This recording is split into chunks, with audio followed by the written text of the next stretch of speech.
Hello दोस्तों, स्वागत है आपका हमारे चैनल यूपी एग्ज़ाम क्विज़र में। दोस्तों, आज के वीडियो में हम 25 जुलाई से संबंधित उत्तर प्रदेश के सभी एग्ज़ाम्स के लिए मोस्ट इम्पॉर्टेंट करंट अफेयर के क्वेश्चंस को डिस्कस करेंगे और हर एक क्वेश्चन से रिलेटेड आपको फैक्ट भी बताएंगे।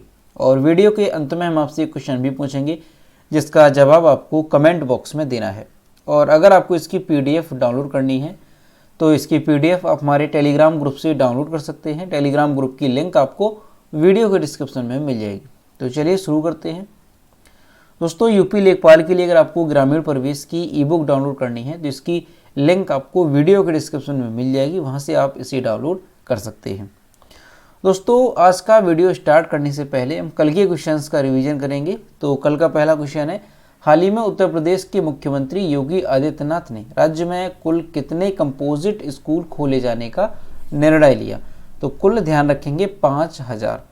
अगला क्वेश्चन है, हाल ही में किस IIT संस्थान द्वारा गौरैया नामक एक ड्रोन बनाया गया? तो ध्यान रखेंगे IIT कानपुर के द्वारा जो है एक गौरैया नाम से ड्रोन बनाया गया। दोस्तों, उत्तर प्रदेश करंट अफेयर की लास्ट 1 ईयर की यानी साल 2021 की अगर आपको PDF ई-बुक डाउनलोड करनी है या इसके साथ ही आपको उत्तर प्रदेश करंट अफेयर की लास्ट 6 मंथ की PDF ई-बुक डाउनलोड करनी है तो इसकी लिंक आपको वीडियो के डिस्क्रिप्शन में मिल जाएगी, वहां से आप ये दोनों PDF ई-बुक डाउनलोड कर सकते हैं। और PDF ई-बुक डाउनलोड करने में कोई प्रॉब्लम होती है तो साइट पर आपको व्हाट्सएप नंबर और ईमेल मिल जाएगा जिस पर आप कॉन्टैक्ट कर सकते हैं। अगला क्वेश्चन है, हाल ही में यूपी सरकार ने राज्य को $1 ट्रिलियन की अर्थव्यवस्था बनाने के लिए किसके साथ समझौता किया? तो ध्यान रखेंगे डेलॉयट के साथ। अगला क्वेश्चन है, हाल ही में किसने भारत के पहले यात्री ड्रोन वरुण का अनावरण किया? तो किसने किया? तो PM नरेंद्र मोदी ने जो है इसका अनावरण किया है, जो कि देश का पहला यात्री ड्रोन है। नाम ध्यान रखेंगे वरुण। अगला क्वेश्चन है, हाल ही में श्रीलंका के 15वें प्रधानमंत्री के रूप में किसने शपथ ग्रहण की? तो दिनेश गुणवर्धने जो है ये श्रीलंका के 15वें प्रधानमंत्री बने हैं। और ये जो रानिल विक्रमसिंघे नाम दिया गया, ध्यान रखेंगे ये श्रीलंका के राष्ट्रपति बने हैं हाल ही में। अगला क्वेश्चन है, राष्ट्रीय प्रसारण दिवस कब मनाया जाता है? तो 23 जुलाई को राष्ट्रीय प्रसारण दिवस मनाया जाता है। अगला क्वेश्चन है, निम्न में से किसके द्वारा उपभोक्ता अधिकारों के लिए जागृति शुभंकर लॉन्च किया गया? तो किसके द्वारा? तो उपभोक्ता मामलों के विभाग के द्वारा जो है जागृति शुभंकर लॉन्च किया गया है। अगला क्वेश्चन है, भारतीय क्रिकेट टीम के किस पूर्व कप्तान को ब्रिटिश संसद द्वारा सम्मानित किया गया? तो सौरभ गांगुली को। अगला क्वेश्चन है, हाल ही में किस प्रसिद्ध वैज्ञानिक का निधन हो गया? तो अजय कुमार परिदा जो कि एक वैज्ञानिक थे, इनका हाल ही में निधन हो गया। तो दोस्तों, ये कल के क्वेश्चंस थे जिसका हमने रिवीजन किया। अब हम शुरू करते हैं आज का सेशन। आज का पहला क्वेश्चन है, हाल ही में कौन सा राज्य कर्मचारी कैशलेस चिकित्सा योजना लागू करने वाला पहला राज्य बन गया है? तो ये बन गया है हमारा Pradesh Uttar Pradesh. Option number C यहाँ पर करेक्ट होगा।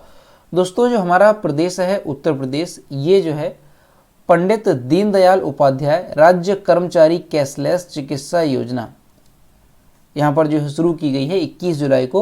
और कैशलेस राज्य कर्मचारियों के लिए कैशलेस चिकित्सा योजना जो है शुरू करने वाला ये देश का पहला राज्य बना है। ठीक, ये बात ध्यान रखेंगे। दोस्तों, ये जो योजना है इससे जो है सीधे तौर पर 22 लाख कर्मचारियों को लाभ मिलेगा। और इस योजना को लागू करने वाला हमारा ये जो यूपी है ये देश का पहला राज्य बन गया है। दोस्तों, इस योजना में क्या होगा, किस तरह से जो है जो राज्य के कर्मचारी है उन्हें कैशलेस चिकित्सा का लाभ मिलेगा? तो इस योजना के तहत जो हेल्थ कार्ड बनाए जाएंगे और वो हेल्थ कार्ड होगा जिसके माध्यम से जो कर्मचारी होगा, जो व्यक्ति होगा, वो सरकारी अस्पताल होगा या फिर जो निजी अस्पताल जो कि इस योजना से संबद्ध होंगे तो उनमें जो है उसे फ्री में इलाज मिलेगा, मुफ्त में वो इलाज वहाँ पर करा सकेंगे। तो ध्यान रखेंगे आप, काफ़ी इंपॉर्टेंट क्वेश्चन है कि कैशलेस चिकित्सा योजना शुरू करने वाला देश का पहला राज्य कौन सा बन गया है? तो ये उत्तर प्रदेश बना है। और उत्तर प्रदेश में किस योजना को शुरू किया गया? तो पंडित दीनदयाल उपाध्याय राज्य कर्मचारी कैशलेस चिकित्सा योजना। अगला क्वेश्चन है, कौन सा राज्य वर्ष 2023 में ग्लोबल इन्वेस्टर समिट का आयोजन करेगा? तो उत्तर प्रदेश में जो है 2023 में जो ग्लोबल इन्वेस्टर समिट होगी उसका आयोजन किया जाएगा। दोस्तों, 2023 में उत्तर प्रदेश में यूपी ग्लोबल इन्वेस्टर समिट जो है आयोजित होगी और इसमें 10 लाख करोड़ रुपए के निवेश का लक्ष्य रखा गया है। ये जो समिट होगी इसके जरिए 10 लाख करोड़ रुपए का निवेश हासिल करने का लक्ष्य जो है रखा गया है। वैश्विक निवेशकों को जोड़ने के लिए इसमें जो है 1 दर्जन से अधिक देशों में सरकार अपना रोड शो भी आयोजित करेगी। यानी कि उत्तर प्रदेश में जो है निवेश को प्रोत्साहित किया जाए, यानी कि जो और दूसरे देश के निवेशक हैं वो जो है आकर्षित होंगे उत्तर प्रदेश को लेकर के। तो इसी के लिए जो उत्तर प्रदेश सरकार है वो अपनी टीम तैयार करेगी और विभिन्न देशों में, यानी लगभग 12 देशों में, 1 दर्जन से अधिक देशों में सरकार जो है रोड शो का आयोजन करेगी, ताकि जो वहाँ के निवेशक हैं वो प्रभावित हो सकें और उत्तर प्रदेश में जो है वो निवेश करें। दुनिया भर के जो निवेशक हैं वो प्रदेश में एक निवेश का अलग माहौल दिखाने का प्रयास किया जाएगा। तो यहाँ से ध्यान रखेंगे कि 2023 में जो ग्लोबल इन्वेस्टर समिट है उसका आयोजन हमारे प्रदेश में किया जाएगा, यानी यूपी ग्लोबल इन्वेस्टर समिट का आयोजन होगा 2023 में। और इसका उद्देश्य क्या है, तो ये आपको यहाँ से याद रखना है कि उत्तर प्रदेश में जो है निवेश को प्रोत्साहित किया जा सके, यही इसका उद्देश्य होगा। अगला क्वेश्चन है, हाल ही में किस आईआईटी संस्थान में निर्माण त्वरक कार्यक्रम शुरू किया गया? इसका जो करेक्ट आंसर है वो है option number B, IIT Kanpur में। दोस्तों जो आईआईटी कानपुर संस्थान है हमारे प्रदेश में, तो यहाँ पर जो है निर्माण त्वरक कार्यक्रम शुरू किया गया है। कौन सा है कार्यक्रम, तो ध्यान रखेंगे निर्माण त्वरक कार्यक्रम। और किसने इसे शुरू किया है, तो startup incubation and innovation centre के द्वारा इसे शुरू किया गया। दोस्तों ये जो कार्यक्रम है ये विज्ञान और प्रौद्योगिकी विभाग द्वारा समर्थित है। अब इसमें दोस्तों क्या है कि जो निर्माण त्वरक कार्यक्रम है इसका उद्देश्य क्या है, तो इसका उद्देश्य ये है कि जो स्टार्टअप हैं, स्टार्टअप का मतलब क्या होता है, जिन्होंने अपना व्यापार जो है अभी शुरू किया है, यानी कि व्यापार के क्षेत्र में जो है वो अभी पहला कदम रख रहे हैं, तो उन्हें जो है स्टार्टअप कहा जाता है। तो जो स्टार्टअप होंगे उन्हें जो है लैब टू मार्केट, यानी कि उन्हें जो है प्रोत्साहित किया जाए, यानी उन्हें आगे बढ़ने के लिए प्रोत्साहन दिया जाए। तो यही इसका उद्देश्य होगा निर्माण त्वरक कार्यक्रम का। और इसके तहत जो है कितने स्टार्टअप का चयन किया जाएगा, तो 15 स्टार्टअप का चयन किया जाएगा, यानी 15 ऐसे उद्यमियों का चयन किया जाएगा जिन्होंने अभी व्यापार शुरू किया है और उन्हें लैब टू मार्केट अपनी उत्पाद यात्रा में तेजी लाने का अवसर दिया जाएगा। अब दोस्तों यहाँ पर एक और यहाँ पर जो है बात रखी गई है कि जो 15 स्टार्टअप होंगे उनमें जो सबसे अच्छा प्रदर्शन करने वाला स्टार्टअप होगा उसे 10 लाख रुपए तक का नगद पुरस्कार भी दिया जाएगा।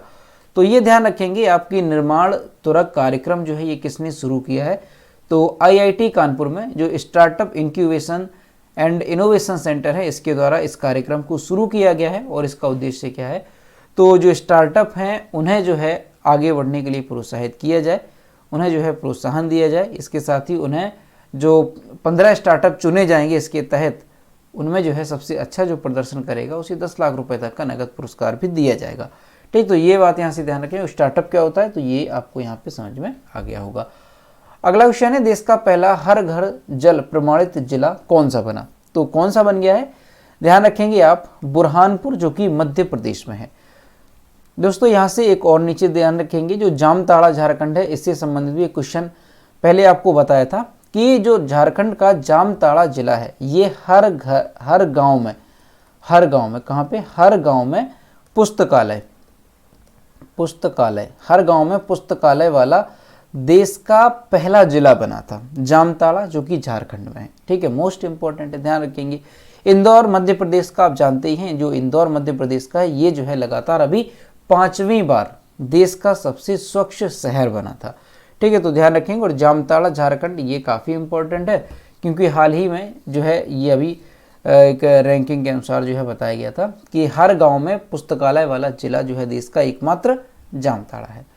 दोस्तों जो मध्य प्रदेश का बुरहानपुर जिला है ये जो है देश का पहला हर घर प्रमाणित जिला बन गया है, हर घर जल प्रमाणित। बुरहानपुर ये देश का एकमात्र जिला है जहां पर सभी गांव में लोगों को नल के माध्यम से सुरक्षित जल उपलब्ध कराया गया है। यानी कि यहां पर जो है 254 गांव हैं और सभी लोगों को जो है नल का कनेक्शन दिया गया है, जिसके माध्यम से सुरक्षित जो साफ पेयजल है वो उन्हें उपलब्ध कराया गया। दोस्तों 15 अगस्त 2019 को जल जीवन मिशन के शुभारंभ के समय जो बुरहानपुर है यहाँ पर केवल 36.54% घरों में ही नल का कनेक्शन था। और अभी जो है आपको यानी कि कब, जुलाई 2022 में जो है जो बुरहानपुर है, यहाँ पर हर घर में जो नल का कनेक्शन है वो उपलब्ध कराया गया है। तो इस तरह से ये क्वेश्चन आपका मोस्ट इम्पॉर्टेंट हो जाएगा, ध्यान रखेंगे आप, है ना। आने वाले एग्जाम में आपसे पूछा जा सकता है कि देश का पहला हर घर जल प्रमाणित वाला जिला कौन सा बन गया है, तो ये मध्य प्रदेश का बुरहानपुर बन गया है, जहाँ पर जिले के हर व्यक्ति, हर गांव में जो है लोगों को हर घर में नल का कनेक्शन उपलब्ध कराया गया। अगला क्वेश्चन है, जम्मू फिल्म महोत्सव का दूसरा संस्करण कब से आयोजित किया जाएगा, तो 3 सितंबर 2022 को जो है दूसरा संस्करण आयोजित किया जाएगा। ठीक है, कब से? 3 सितंबर 2022 से। कार्यक्रम के दौरान क्या होगा, तो इसके दौरान फीचर फिल्मों, वृत्त चित्रों और शॉर्ट सहित 15 देशों की 54 परियोजनाओं की स्क्रीनिंग की जाएगी। और दोस्तों यहाँ पर जो पहला अंतर्राष्ट्रीय फिल्म समारोह था वो सितंबर 2019 में कराया गया था। कहाँ पर? तो जम्मू में ये आयोजित कराया गया था। और अभी जो है ये फिल्म महोत्सव का, अंतर्राष्ट्रीय फिल्म महोत्सव का ये जो है दूसरा संस्करण है, जो कि 3 सितंबर 2022 से आयोजित होगा। ठीक है, और इस कार्यक्रम के दौरान जो है 15 देशों की 54 परियोजनाओं की स्क्रीनिंग की जाएगी। तो ये भी आप यहाँ पे ध्यान रखेंगे। ठीक है, जम्मू फिल्म महोत्सव का दूसरा संस्करण 3 सितंबर 2022 से। अगला क्वेश्चन है, महिलाओं के लिए पहली राष्ट्रीय तलवारबाजी प्रतियोगिता कहाँ पर आयोजित होगी, है ना। महिलाओं के लिए पहली राष्ट्रीय तलवारबाजी प्रतियोगिता, तो ये आयोजित की जाएगी नई दिल्ली में। ऑप्शन ए यहाँ पर करेक्ट हो जाएगा। दोस्तों नई दिल्ली में जो है महिलाओं के लिए पहली राष्ट्रीय तलवारबाजी प्रतियोगिता दिल्ली में शुरू होगी, है ना। इस प्रतियोगिता का नाम क्या होगा, तो देखेंगे यहाँ से, खेलो इंडिया फेंसिंग वीमेंस लीग, है ना। यहाँ पर जो फेंसिंग है इसका मतलब क्या होता है, तो तलवारबाजी। फेंसिंग का मतलब होता है तलवारबाजी। तो महिलाओं के लिए जो पहली राष्ट्रीय तलवारबाजी प्रतियोगिता है ये नई दिल्ली में शुरू होगी। कब से शुरू होगी, तो 25 जुलाई 2022 से ये तालकटोरा इंडोर स्टेडियम में शुरू की जाएगी। दोस्तों ये महिलाओं के लिए अपनी तरह की पहली राष्ट्रीय तलवारबाजी प्रतियोगिता है। ये कब तक आयोजित की जाएगी, तो 25 जुलाई से लेकर के 29 जुलाई 2022 तक ये प्रतियोगिता जो है आयोजित रहेगी। लीग के आयोजन के लिए कुल कितने रुपए मंजूर किए गए हैं, तो 1,54,00,000 रुपए जो है इसके लिए मंजूर किए गए हैं। और प्रत्येक चरण के लिए जो पुरस्कार राशि है वो 17 लाख रुपए से अधिक होगी, और इसमें 3 से अधिक चरण आयोजित होंगे। तो ध्यान रखेंगे, ये भी काफ़ी इंपॉर्टेंट है आपका, क्योंकि देश में पहली बार जो है महिलाओं के लिए कोई तलवारबाजी प्रतियोगिता है जो शुरू की गई है। और प्रतियोगिता का नाम क्या है, तो खेलो इंडिया फेंसिंग वीमेंस लीग।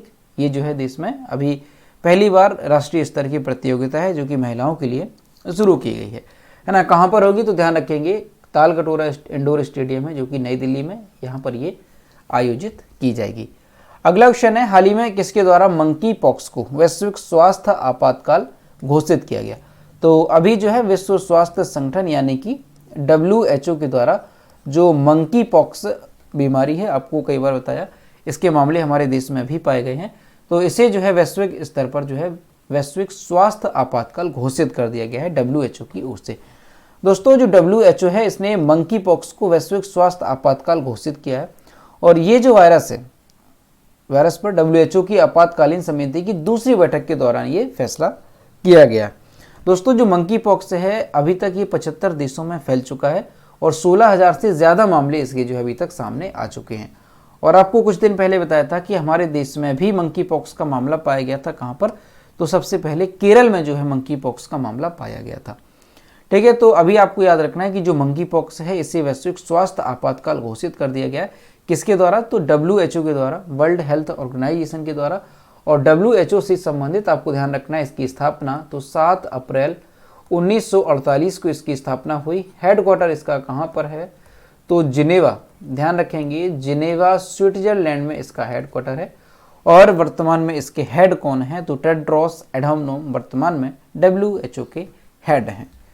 अगला क्वेश्चन है, हाल ही में अरुणाचल प्रदेश और किस राज्य के बीच सीमा विवाद पर समझौता हुआ, तो अभी जो है अरुणाचल प्रदेश और असम के बीच कई वर्षों से सीमा विवाद था, तो अभी इस पर जो है समझौता हुआ है।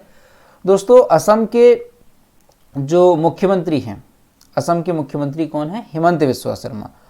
और जो अरुणाचल प्रदेश के मुख्यमंत्री हैं पेमा खांडू, तो इन्होंने जो है नामसाई में घोषणा पत्र पर हस्ताक्षर किए हैं। और दोनों राज्यों के जो मुख्यमंत्री हैं उन्होंने असम और अरुणाचल प्रदेश ने नामसाई घोषणा पत्र पर हस्ताक्षर किए। ठीक है, नामसाई में जो घोषणा पत्र है उस पर हस्ताक्षर किए। और इसके द्वारा क्या हुआ कि इसके द्वारा जो दोनों देशों के बीच 7 दशक पुरानी यानी कि लगभग 70 सालों से जो सीमा को लेकर के विवाद था उसे सुलझाने में ये एक कदम होगा। दोनों राज्यों के बीच दोस्तों 804 किलोमीटर लंबी एक सीमा साझा है और इसी को लेकर के विवाद होता है। इसमें दोस्तों क्या होता है कि जो 804 किलोमीटर लंबी सीमा है दोनों राज्यों के बीच, तो राज्य के जो नागरिक हैं वो दूसरे राज्य में क्या करते हैं, अतिक्रमण करते हैं। और इसी को लेकर के जो है पहले भी कई सारी यहाँ पर हिंसात्मक दंगे भी हुए और इसी को लेकर के 1989 में जो एक मामला है वो सुप्रीम कोर्ट तक पहुँचा था। तो ये देखा जाए कि पहले से ही काफ़ी, क्योंकि लगभग 70 साल पुराना ये मामला है, तो इसको लेकर के यहाँ पर हिंसात्मक दंगे होते रहते हैं कि एक राज्य का जो नागरिक है वो दूसरे राज्य में अतिक्रमण करता है। तो इसी को लेकर के यहाँ पर जो है हिंसा भी होती रहती है। तो अभी जो है क्या हुआ कि इसी के ऊपर जो असम और अरुणाचल प्रदेश के मुख्यमंत्री हैं उन्होंने एक घोषणा पत्र पर हस्ताक्षर किए हैं और इस मामले को सुलझाने में ये कदम माना जा रहा है। तो यहाँ से आप याद रखेंगे, अगर आपसे पूछ लिया जाए कि कहाँ पर जो है नामसाई घोषणा पत्र पर हस्ताक्षर किए गए, किस राज्य के बीच, तो असम और अरुणाचल प्रदेश के बीच। और यहाँ पर जो है लगभग 7 दशक पुराना सीमा विवाद मामला था जिसे सुलझाने की कोशिश जो है की जा रही है। ठीक है, और अगर पूछ लिया जाए कितने किलोमीटर की लंबी सीमा जो है साझा होती है दोनों राज्यों के बीच, तो 804 किलोमीटर की। अगला क्वेश्चन है, हाल ही में भारत और किस देश के बीच समुद्री साझेदारी अभ्यास आयोजित हुआ? तो भारत और जापान के बीच। ऑप्शन नंबर सी यहाँ पर करेक्ट हो जाएगा। दोस्तों 23 जुलाई को भारत और जापान के बीच अंडमान सागर में मैरीटाइम सेल्फ डिफेंस फोर्स और भारतीय नौसेना के बीच एक समुद्री साझेदारी अभ्यास आयोजित किया गया। अभ्यास का उद्देश्य क्या था? तो इंटर ऑपरेबिलिटी को बढ़ाना और सीमैनशिप तथा संचार प्रक्रियाओं को सुव्यवस्थित करना, इसका उद्देश्य था। ठीक, तो यहाँ से आपको यही ध्यान रखना है, अगर आपसे पूछा जाए हाल ही में भारत और किस देश के बीच एक समुद्री साझेदारी अभ्यास आयोजित किया गया अंडमान सागर में, तो आंसर आपका हो जाएगा जापान, भारत और जापान के बीच। अगला क्वेश्चन है, हाल ही में किस राज्य सरकार ने बराक भवन वन्य जीव अभयारण्य के निर्माण के प्रस्ताव को मंजूरी दी? इसका जो करेक्ट आंसर है वो है ऑप्शन नंबर ए, असम ने। असम की बराक घाटी में कई सारी पक्षियां और कई सारी स्तनपायी प्रजातियों का यहाँ पर जो है पाई जाती हैं और यहाँ पर जल्द ही दूसरा वन्यजीव अभयारण्य स्थापित किया जाएगा। ध्यान रखें कहाँ पर? असम की बराक घाटी में। दोस्तों असम की जो बराक घाटी है यहाँ पर बराक भवन वन्यजीव अभयारण्य, इस अभयारण्य का नाम ध्यान रखेंगे, इसी नाम से जो है एक अभयारण्य यहाँ पर स्थापित किया जाएगा और राज्यपाल जगदीश मुखी हैं, उन्होंने अपनी मंजूरी भी दे दी है। बराक भवन वन्यजीव अभयारण्य बराक नदी और सोनाई नदी के बीच में है। लगभग कितना? 320 वर्ग किलोमीटर क्षेत्र में ये फैला है। बराक घाटी में एक अन्य अभयारण्य भी है, कौन सा? तो बुरेल वन्यजीव अभयारण्य नाम से। तो ये यहाँ पर ध्यान रखेंगे, ये भी काफ़ी आपका इम्पॉर्टेंट है कि आपसे अगर पूछ लिया जाए कि बराक भवन वन्यजीव अभयारण्य जो है ये, इसे अभी हाल ही में मंजूरी दी गई है, तो ये किस राज्य से संबंधित है? तो आपका आंसर हो जाएगा असम। ठीक है, और दोस्तों असम में कई सारी प्रजातियां जो पाई जाती हैं, कई सारी बंदर की प्रजातियां हैं, कई सारी पक्षियों की प्रजातियां हैं जो कि यहाँ पर पाई जाती हैं और ये जो है दूसरा वन्यजीव अभयारण्य हो जाएगा। तो ध्यान रखेंगे इसमें बराक घाटी में, और बराक घाटी में पहले से ही एक वन्यजीव अभयारण्य है, कौन सा? तो बुरेल वन्यजीव अभयारण्य। और अगर क्षेत्रफल पूछ लिया जाए तो 320 वर्ग किलोमीटर के लगभग जो है ये अभयारण्य फैला होगा। तो दोस्तों ये थे 25 जुलाई से संबंधित उत्तर प्रदेश के सभी एग्जाम्स के लिए मोस्ट इंपॉर्टेंट करंट अफेयर की क्वेश्चन जो कि हमने डिस्कस किए। अब हम देखते हैं कल के वीडियो का क्वेश्चन जो हमने आपसे पूछा था। तो ये कल का क्वेश्चन है जो हमने आपसे पूछा था कि हाल ही में किस राज्य सरकार ने स्वनिर्भर नारी योजना शुरू की है? इसका जो करेक्ट आंसर था वो ऑप्शन नंबर बी था, असम। और लगभग सभी स्टूडेंट्स ने इसके सही जवाब किए। और मैं आपसे हर रोज़ कहता हूँ कि जो भी क्वेश्चन आपसे पूछा जाए तो सभी लोग क्वेश्चन का आंसर जरूर किया करो। तो ये रहा आज का क्वेश्चन।